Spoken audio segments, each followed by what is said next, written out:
आज आपके सामने आओ मिलकर बचाएं नामक कविता जो कि निर्मला पुतुल के द्वारा लिखी गई है का द्वितीय भाग का प्रस्तुतिकरण किया जा रहा है।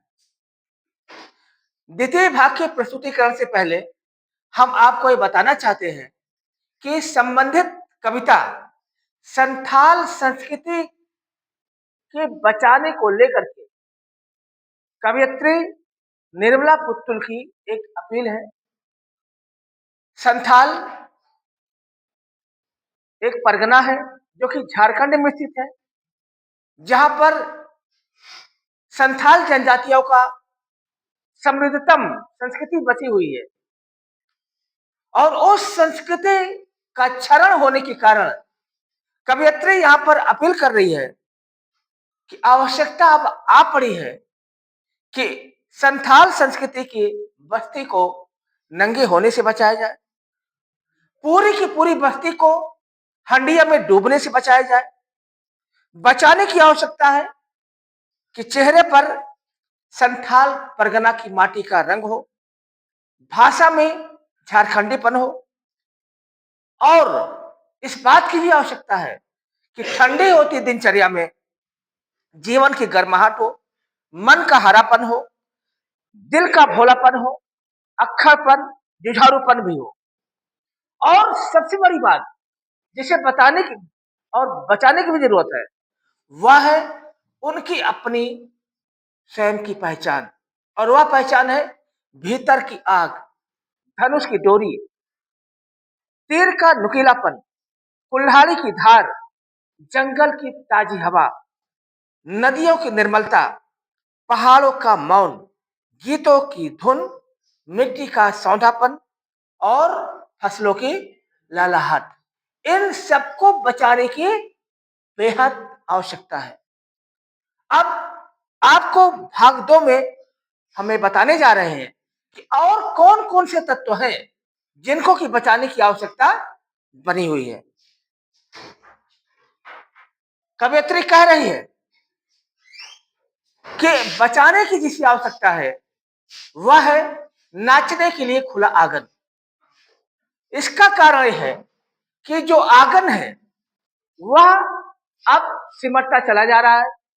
सारे के सारे घरों में आंगन की संकल्पना समाप्त हो गई है। छोटा सा घर होता है, 2 कमरे होते हैं, बीएचके टाइप का होता है। इस तरीके से देखा जाए तो आदिवासी समुदाय में, खासकर आदिवासी नहीं सारे समुदाय में, जो आंगन हमारे घर की शोभा बढ़ाता था, सुंदरता बढ़ाना था, उस घर से अब आंगन सदैव के लिए समाप्त होता जा रहा है। और वो गीत जिसको कि गाने के लिए उपयोग किया जाता था, वो गीत भी अब समाप्त होता जा रहा है। कारण क्या है कि उस गीत से हमारा संपर्क समाप्त होता चला जा रहा है। उस गीत की जगह हमारे आपके फिल्मी संगीतों ने ले ली है, या तो उस गीत की जगह हमारे पाश्चात्य यानी कह सकते हैं कि पॉप सिंगिंग ने ले रखी है। तो हम अपने लोक धुनों को, जो कि हम विवाहों के समारोह में गाते हैं, जो कि हम तमाम प्रकार के आयोजनों और पर्वों पर उन गीतों का प्रयोग करते हैं, वो गीत जो कि बरसात के दिनों में धान की खेती के लिए जब धान की रोपाई होती है जो गीत गाए जाते हैं, अफसोस की बात है वो गीत आज के समय में समाप्त होते चले जा रहे हैं। तो उनको बचाने की आवश्यकता है और बचाना है हंसने के लिए थोड़ी सी खिलखिलाहट, यानी कम से कम हम हंसे तो खुलकर हंसे, कोई गम ना हो, कोई दुख ना हो, कोई तकलीफ ना हो, इस प्रकार की हंसी हंसे, एक निश्चल हंसी। तो हमको उस प्रकार की हंसी को जो है पहचानने की जरूरत है। इसलिए यहाँ पर किसी शायर ने कहा है, और जो कहा है मैं वो आपको बताना चाहता हूं कि ना धरती ना ये आसमान चाहिए, ना धरती ना ये आसमान चाहिए, ना कोई खुशियों की दुकान चाहिए।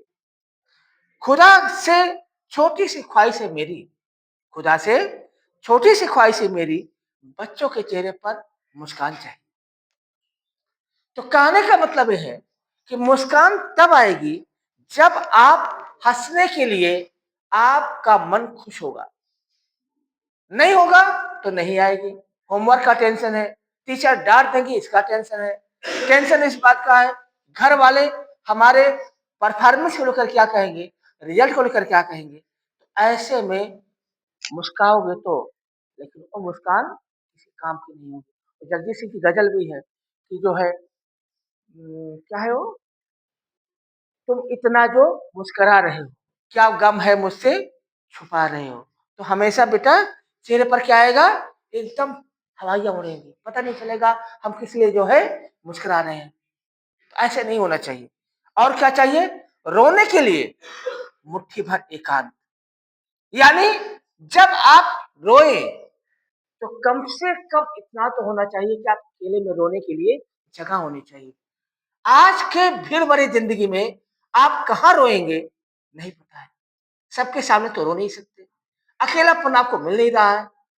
तो जरूरत इस बात की बनी हुई है कि आप अगर रो तो ऐसे तरीके से रो कि कोई आपकी तकलीफ को, कोई आपके दर्द को दूसरा न जान पाए। इसके बारे में मैंने दो पंक्ति लिखी है, नहीं निकाला बट निकाल ही देता हूँ, सुना ही देता हूँ। शायद सुनाया था, नहीं सुनाया था, मुझे याद भी नहीं है, बट मैंने लिखा है। और पंक्ति कुछ इस तरीके से है। रो कभी तन्हाई में, रो कभी तन्हाई में, तो फिर जोर से रो, पर कोई तुमको देखे ना, फिर तो जोर से रो। जितना अधिक तुम रोओगे बड़ा सुकून मिलेगा, जितना अधिक तुम रोओगे बड़ा सुकून मिलेगा। और जब आंसू सूख जाएगा गम ना ही मिलेगा। तो कुल मिलाकर के आप इस तरीके से रो कि कोई आपके तकलीफ को, आपके दर्द को कोई क्यों तक न कर पाए, जान भी ना पाए। क्योंकि आज के समय में वक्त किसी के पास नहीं है। आपके रोने को लेकर के किसी को ये भी पूछने का समय नहीं है कि आप रो क्यों रहे हो। दुख दर्द बांटने की तो बात दूर, कोई नहीं है जो कि आपके रोने के लिए आपसे सवाल करेगा, यार रो क्यों रहे हो। नो टाइम फॉर, नहीं है समय। बड़ी भागदौड़ एकदम रावलपिंडी की तरह भाग रही है। एकदम कह सकते हैं कि आज की जो ट्रेन है वंदे भारत से एकदम शिव शिव भाग रही है। और कहाँ जा रही है वी डोंट नो। तो लाइफ ऐसी हो गई। और क्या चाहिए, बच्चों के लिए मैदान, मैदान खत्म होते जा रहे हैं। बच्चे कहाँ खेलेंगे, नहीं है मैदान।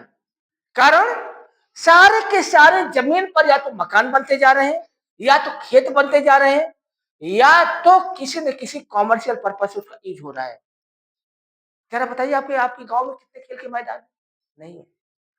किसी गांव में हाथ उठाकर बताओ, नहीं है बेटा, मैदान है ही नहीं। कहाँ खेलोगे यार।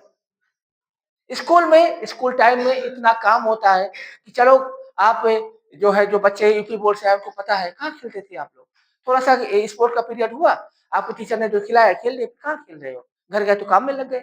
यहाँ पर भी आप स्पोर्ट टाइम में खेलते हो, और बाकी आपके लिए सुविधा है मैदान की, मानता हूँ। लेकिन उस मैदान का आप सही तरीके से उपयोग नहीं करते, जहां तक मैं समझ रहा हूँ। तो मैदान होना चाहिए। और यदि मैदान नहीं रहेगा तो आप खेलोगे कहाँ। बड़ा जरूरी है कि आप जो है इसके बारे में, मैंने दो पंक्ति जो है, जो कह सकते हैं कि गूगल से सर्च की है, और मैं आपको सुना दूं। दौड़ने दो खुले मैदानों में, दौड़ने दो खुले मैदानों में नए कदमों को जनाब, दौड़ने दो मैदानों में नए कदमों को जनाब, जिंदगी बहुत भगाती है, जिंदगी बहुत भगाती है बचपन गुजर जाने के बाद। तो कहने का मतलब यह है कि लाइफ बड़ा अजीब तरह का है। कम से कम यार बचपना तो जी लो, चेहरे पर मुस्कान, कोशिश में करता हूँ। क्लास में जहां जाता हूँ, बाहर जाता हूँ, मेरी कोशिश यही रहती है कि आप बच्चों के चेहरे पर मुस्कान हो, टेंशन ना हो। तो जियो अपनी जिंदगी, बट सलीके से, हंसते खेलते हुए, मुस्कान के साथ जियो। और क्या चाहिए, पशुओं के लिए हरी भरी घास, घास खत्म होता जा रहा है बेटा। कहाँ अपने जानवर को लेकर के जाओगे, कहाँ जाओगे। इसलिए आजकल वो हाइब्रिड बरसीम चल गया है, चरी चल गई है, क्या-क्या चल गया है। ये भी डर है कि किसी खेत सबने तो बाड़े लगा लिए हैं अपने खेतों के आगे। कहाँ जाएँगे यार आपके जानवर? किस जगह जाएँगे? कहाँ चराने जाओगे? है ही नहीं जगह, कहाँ जाओगे? अब मैं देखता हूँ इधर आपका रोड पर जब आता हूँ, चारों तरफ वो आपका बाड़ा लगा हुआ है। साँड़ आ जाएगा खेत में, सारा खेत खा लेगा। कहाँ जाएँगे आपके? तो कम से कम पशुओं के लिए जो है हरी-भरी घास होनी चाहिए। वो चाहे संथाल में हो, चाहे ए टू जेड कहीं हो, वो घास होनी चाहिए।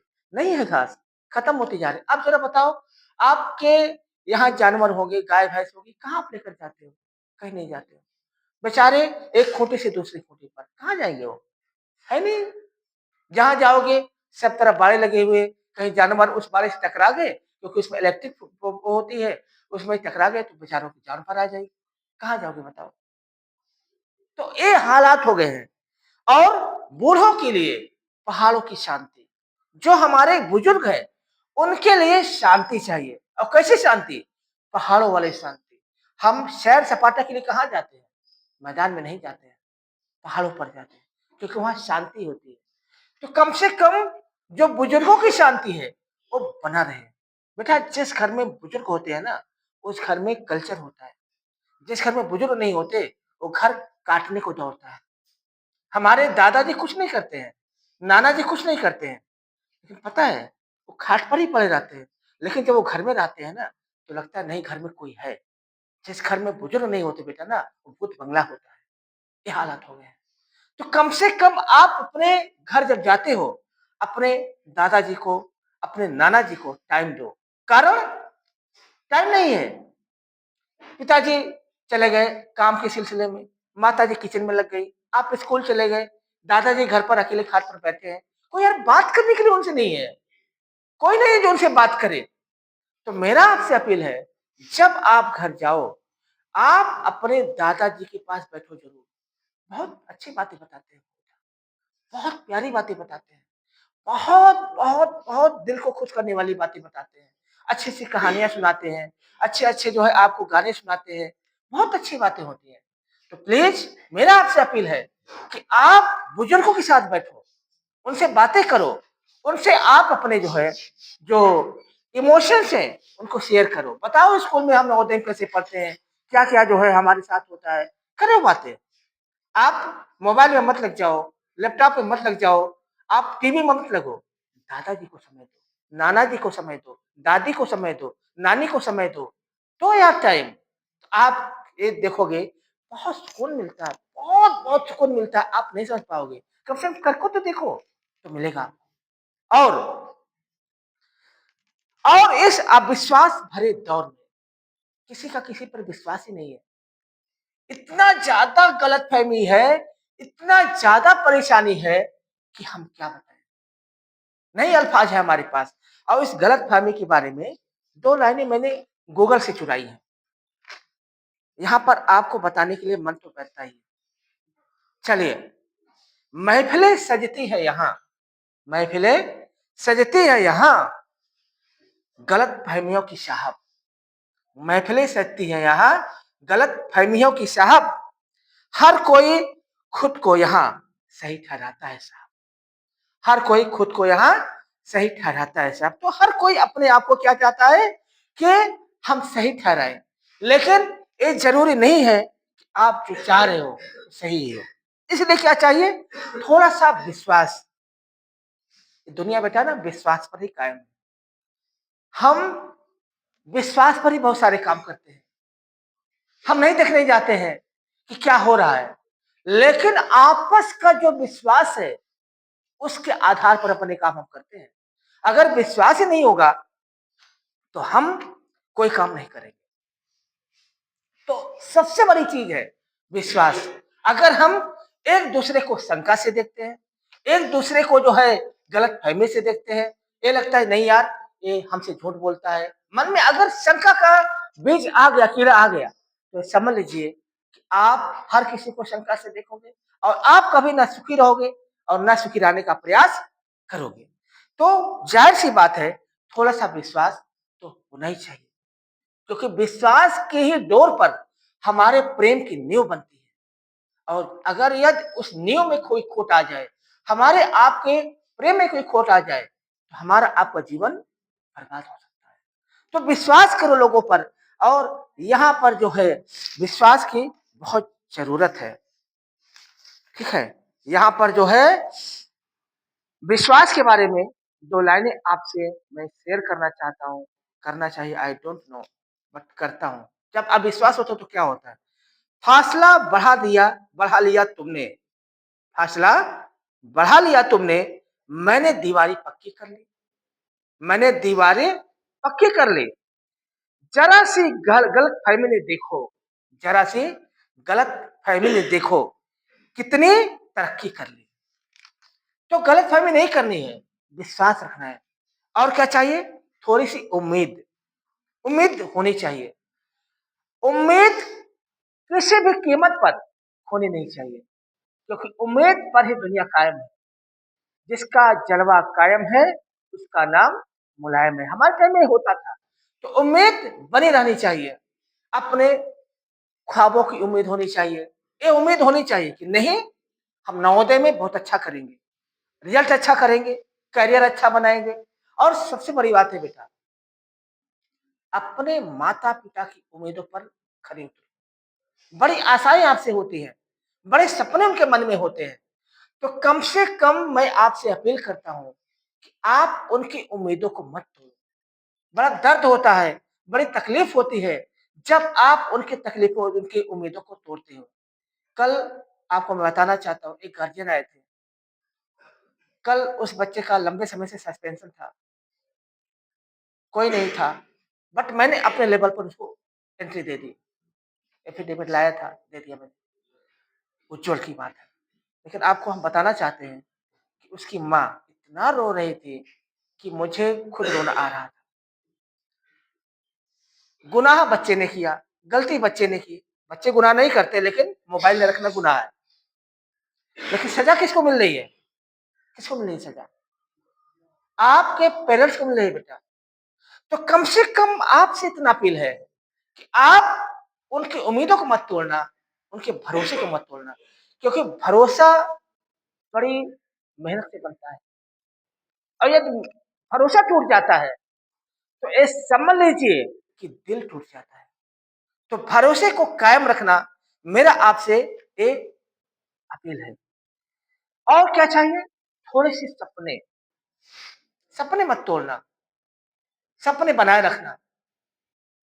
सपने आपके लिए बड़ा ही काम की चीज है। तो सपनों को मत तोड़ना, क्योंकि सपने आपके हमेशा काम में आएंगे। गोपाल दास नीरज ने भी लिखा है कि खोता कुछ भी नहीं यहाँ पर, केवल जिल्द बदलती पोथी। कुछ भी नहीं खोता है। जैसे किताब के पन्ने बदलते हैं, वैसे ही हमारे सपने होते हैं। और जैसे रात उतार चांदनी, पहने सुबह धूप की धोती। जैसे चांदनी रात को उतार करके धूप की धोती पहन लेती है, ठीक वैसे हमारे ड्रीम्स होते हैं। तो सपनों को मत तोड़ना, सपनों के साथ जीने की कोशिश करना, क्योंकि सपने अपने होते हैं। कोई ना साथ दे, लेकिन आपके सपने आपका साथ हमेशा देते हैं। तो सपनों को बचा कर रखो, क्योंकि अगर आप सपनों को बचा कर रखोगे तो ये समझ लीजिए आप अपने लाइफ में बहुत कुछ कर सकते हैं। उम्मीदों के बारे में फिर से दो पंक्ति।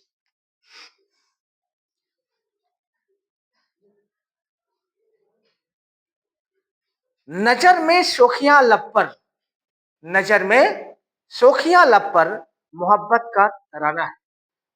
मेरी उम्मीद की जिद में अभी सारा जमाना है।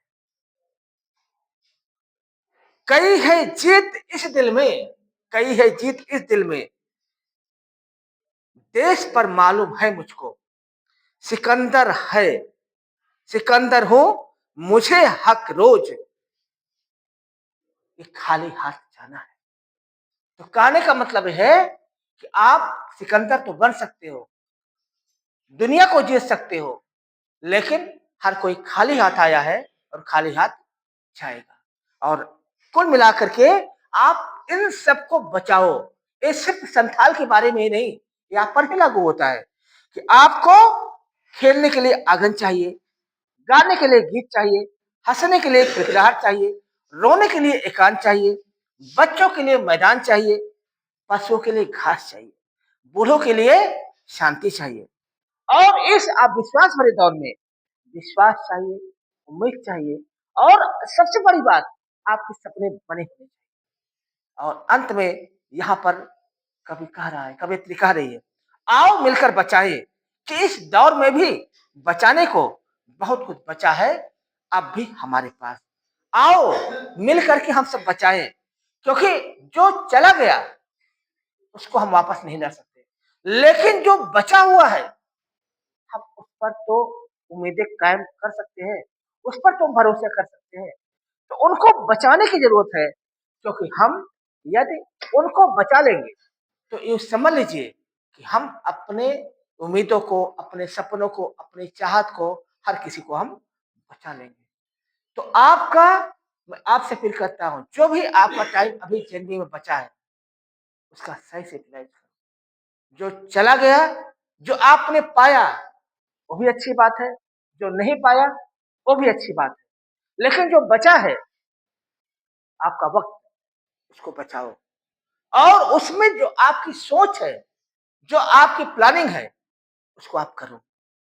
ये सिर्फ हम संथाल के लोगों से नहीं अपील कर रहे हैं, हम पूरा अपने क्लास से अपील नहीं कर रहे हैं, हम पूरे हिंदुस्तान से अपील कर रहे हैं कि आप अपनी उम्मीदों को, सपनों को और भरोसे को बचाए रखो, क्योंकि वही आपका अंत तक साथ देगा। कोई साथ दे चाहे ना दे, लेकिन आपका भरोसा आपका साथ कभी नहीं छोड़ेगा। और सबसे बड़ी बात यह है कि आप अपने बचपन को बचाओ, क्योंकि आप बचपन को बचाओगे तो आप फूल की तरह महकोगे। और फूल की तरह महकने के लिए जरूरी है कि आप अपने खुशबू को बचाओ।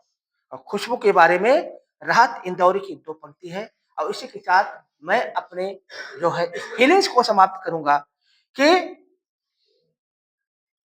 उन्होंने लिखा है, वो तो खुशबू है, वो तो खुशबू है, हवाओं में बिखर जाएगा। वो तो खुशबू है, हवाओं में बिखर जाएगा। मामला फूल का है, मामला फूल का है, फूल किधर जाएगा। तो कहने का मतलब है कि आप अपने को बचाओ, अपनी सोच को बचाओ और अपने सपनों को बचाओ। मैं बार बार कह रहा हूं, क्योंकि ये हमारी ही अपील नहीं है, ये कवयित्री निर्मला पुतुल की भी अपील है।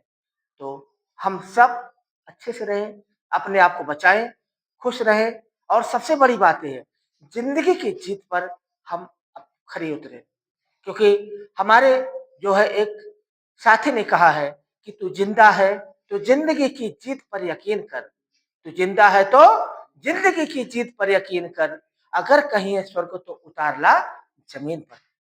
तो कहने का मतलब है आप खुद को बचाओ, अपने जमीर को बचाओ, जमीन को बचाओ, बचाओ, बचाओ, बचाओ। और इसी बचाव की अपील के साथ आप सबको नमस्कार, जय हिंद, जय भारत।